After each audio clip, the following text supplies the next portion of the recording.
नमस्कार, मी Swati Patil SV two creators चॅनलमध्ये तुम्हा सर्वांचं खूप खूप खूप स्वागत आहे. आणि सर्वात प्रथम भोगीच्या तुम्हा सर्वांना खूप खूप शुभेच्छा. इथे मी तिळाच्या घरीच वड्या कशा बनवायच्या अगदी ठिसूळ दाखवणार आहे आणि त्यासाठी लागणारं साहित्य इथे आपण पाहूया. सर्वप्रथम 1 वाटी तीळ लागेल आपल्याला, 1 मोठी वाटी जे तुमची असेल ती, आणि त्याच वाटीने अर्धी वाटी शेंगदाण्याचं वाटलेलं कूट आणि पाऊण वाटी गूळ बारीक केलेला. तुम्ही बारीक करून घ्या किंवा किसून घेतलं तरी चालेल. आता इथे मी सर्वप्रथम छान असं तिळाला भाजून घेणार आहे, हलकं हलकं करून. घरच्या घरी आणि गूळ वापरून, म्हणजे नॅचरल गूळ वापरून केलेला आहे मी, त्यामुळे तिळाच्या वडीला थोडासा कलर अगदी चॉकलेटी आलेला आहे, म्हणजे थोडासा काळपट म्हणतो आपण तसा. इथे छान माझे तीळ भाजून झालेले आहेत. मी तव्यामध्ये तीळ भाजलेले आहे. तवा हा जाडसर आहे, त्यामुळे तीळ भाजताना अजिबात करपले जाणार नाहीत. पाहू शकताय तुम्ही. आणि पांढरे तीळ स्वच्छ करून घेतलेलं आहे मी एकदम. आता याला मी मिक्सरमधून अगदी मोठी भरड करणार आहे.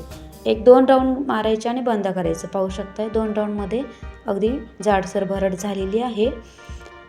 आता यामध्ये मी शेंगदाण्याचं जे कूट होतं ते पण ॲड करते.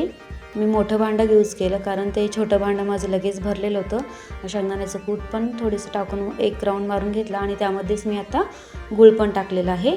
आणि हे सगळं मिश्रण मी 2-3 वेळा असं राऊंडमध्येच फिरवून घेतलेलं आहे. आता इथे मी काय करते, या मिश्रणाचं पहा, तवा ठेवलेला आहे गरम करायला आणि त्यावरती मी 1 चमचा तूप टाकलेला आहे, साजूक तूप.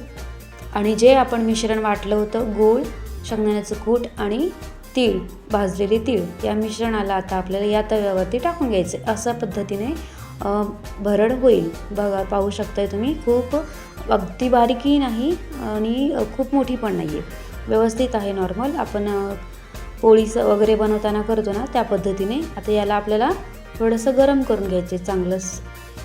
काय होईल, पाक बनवताना काय होतं, पाक हा किती चिवट झालेला आहे किंवा पाक तयार झालं आहे का नाही हे लक्षात येत नाही आपल्याला. म्हणून अशा पद्धतीने मी सोप्या पद्धतीने बनवते.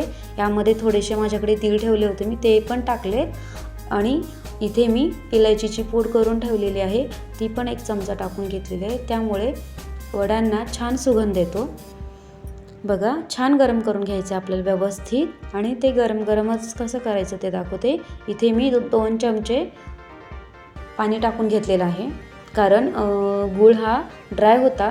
गूळ ड्राय असल्यामुळे त्याला लगेच चिकटपणा येत नाही, म्हणून थोडंसं आपल्याला 1-2 चमचे आपल्या पद्धतीने पाणी टाकायचे. आणि तुमचं जर गूळ चिकट असेल थोडंसं तर तुम्ही पाणी टाकू नका बिलकुल.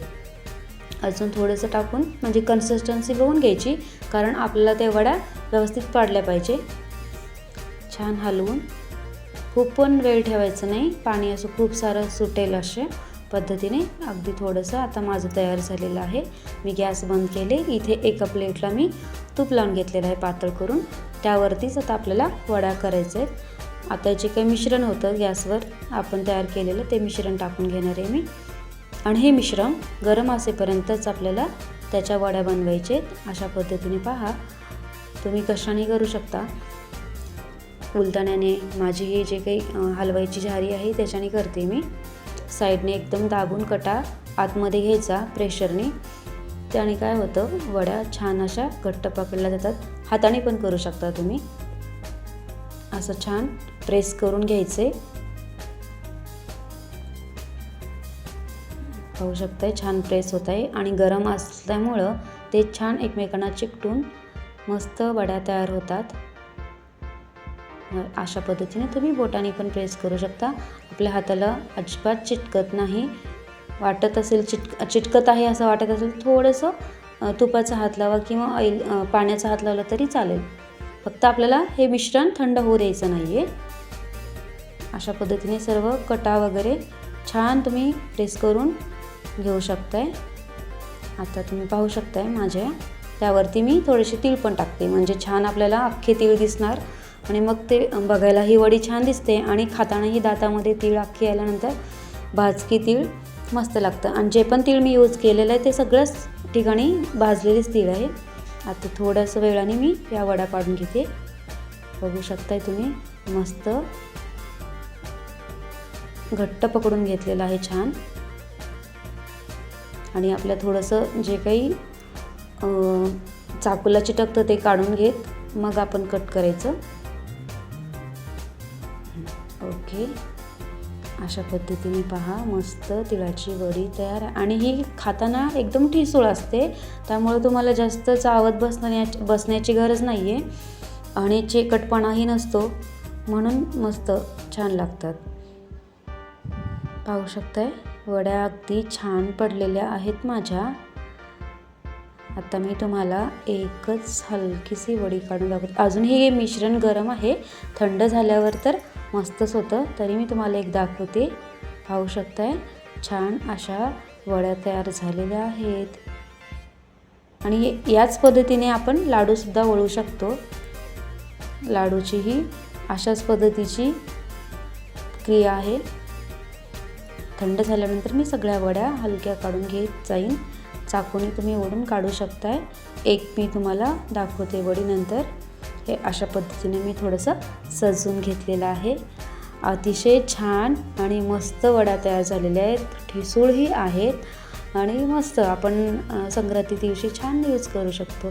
तुम्हाला मी एक इथे वडी तोडून दाखवते. पहा, अगदी बोटाने तुटली जाते आणि ओठाने खाल्ली पण जाईल.